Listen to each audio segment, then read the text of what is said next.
était quand même le premier ministre. Non. Un premier ministre imposé à Oufoué, mais pas au PT. Non. Vous n'avez pas les preuves de ce que vous dites. Non. Je vous le dis. Je vous le dis.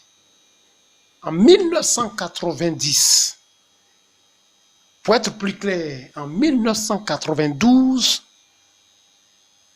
la Côte d'Ivoire a été imposée par l'Occident à Houphouët-Boigny de nommer un premier ministre qui lui a été posé à la personne de Alassane Dramane Ouattara. Vous avez les preuves de ce que vous avancez.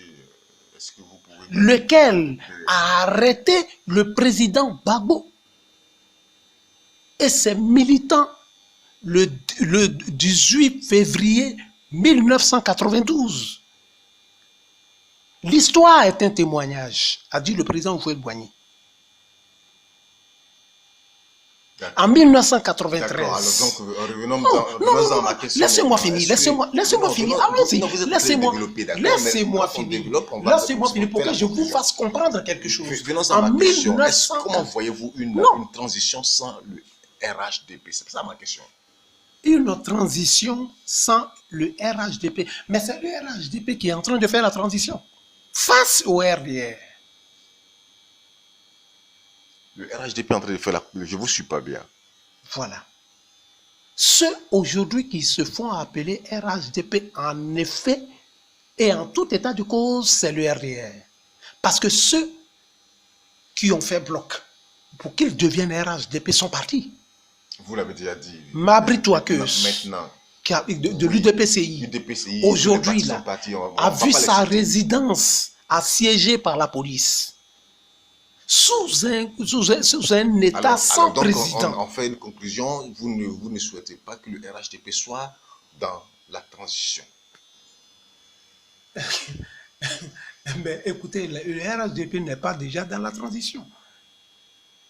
Puisqu'ils se font appeler RHDP. Est-ce que vous, je parle de vous, Moïse, est-ce que vous souhaitez que le RHDP soit dans le gouvernement de la transition qui va voir le jour certainement demain? Alors, cher monsieur, laissez-moi vous dire que lorsqu'on va parler de RHDP, on parle de toute la Côte d'Ivoire unifiée.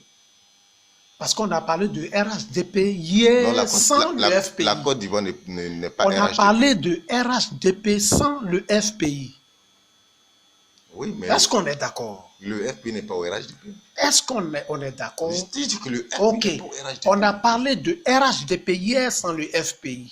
Aujourd'hui, lorsqu'on voit le président Bédié avec son PDCI, lorsqu'on voit Mabry Touakeus avec l'UDPCI, et lorsqu'on voit tous ces leaders politiques qui sont partis, ils ont formé une coalition qu'on appelle aujourd'hui l'opposition. On ne parle plus de RHDP. Le RHDP n'a plus sa raison d'être. Vous l'avez déjà dit, nous avons compris. Maintenant, la question, est-ce que le RDF, peut-être c'est ce que vous voulez que je dise, le RDF peut faire partie de ce gouvernement de transition? En ce moment-là, lorsque on associe le RDR au gouvernement de transition, on revient à la base pour sinon reprendre les élections. Nous allons faire maintenant la conclusion. Voilà, Régis, après un échange comme celui-là, tu peux faire ta conclusion.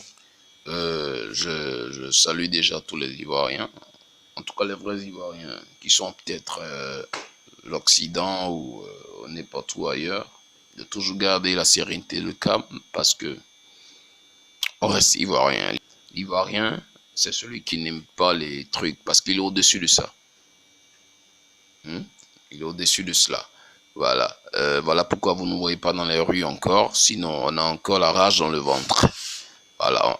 Mais j'allais dire que le RHDP ou pas, dans la transition, bon, vous savez, un enfant à qui tu n'as jamais donné 10 000 francs, hein, et la première fois, tu lui dis, il va payer une facture qui coûte 100 000 francs, attention, il y a beaucoup de choses. Et il te montre un peu sa vraie valeur, sa vraie qualité.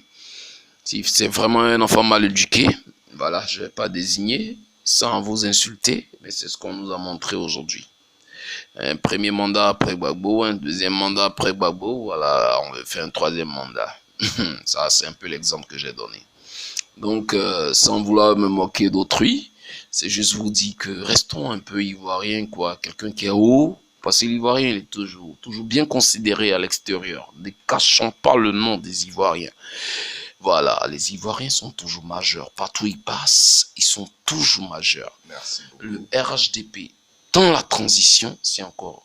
Moi, pour ma part, si c'est pas encore défendre ces mauvaises valeurs qu'on est en train de vivre, ils sont bien partis pour être dans la transition. Sinon, si c'est pour défendre ces mêmes idées, changer la constitution, rentrer en compte dans les histoires de troisième mandat et autres, ils ont déjà fait leur preuve. Hein. C'est difficile d'accepter une plaie quand tu veux vraiment courir. Voilà. Donc, la Côte d'Ivoire a besoin de se lancer vraiment. Aujourd'hui, ça fait 20 ans qu'on est assis. Voilà.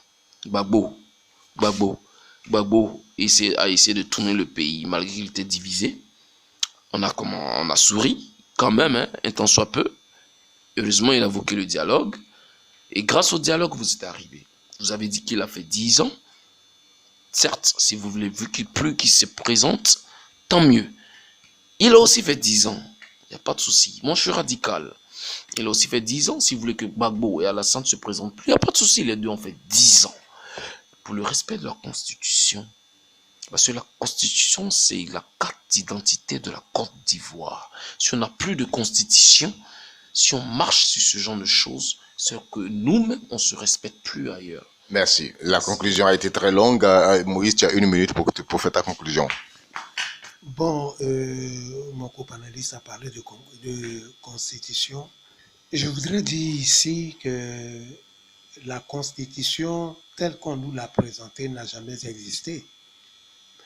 Parce que c'est une loi qui nous a été dictée, quel que soit ce que l'on va nous enseigner, quel que soit ce que les Ivoiriens verront, la Côte d'Ivoire a toujours été gérée par l'Occident. Et donc, ce à quoi nous allons assister et que nous avons toujours assisté, ce n'a été qu'un balai. Voilà. Une dictée, si je puis m'exprimer ainsi. Voilà. On parlera de constitution, mais cette constitution-là, dans la forme, n'a jamais existé parce que ce sont des personnes qui nous ont... C'est la France-Afrique, en fait, qui régit notre constitution. Donc, pour vous, il faut rompre avec la France-Afrique. La question que vous me posez me ramène encore plusieurs années en arrière. N'oubliez pas que vous êtes en train de faire la conclusion. Hein, donc là, je fais la conclusion. Ça me ramène plusieurs années en arrière. En 1958. Vous étiez né? Vous étiez déjà né? La conférence, l'histoire, je l'ai dit tout à l'heure, l'homme sage d'Afrique, le président Houphouët-Boigny l'a dit, l'histoire est un témoignage. Merci. Voilà. Et donc, Sékou Touré a bravé cela face au général de Gaulle pour dire non à la constitution de l'Afrique, imposée à l'Afrique. Cette constitution que nous avions acceptée, cette constitution qui régit nos lois aujourd'hui, cette constitution qui dicte nos lois et que nous suivons. Quoi qu'on fasse, on restera toujours sous la domination de la France-Afrique. Merci beaucoup. Et voilà, ça a été un honneur, un plaisir pour moi de vous avoir eu dans cet entretien. Et je pense que c'est le premier du genre sur Canal Ivoire. On aura le temps de le faire très souvent. Merci, merci, merci, merci.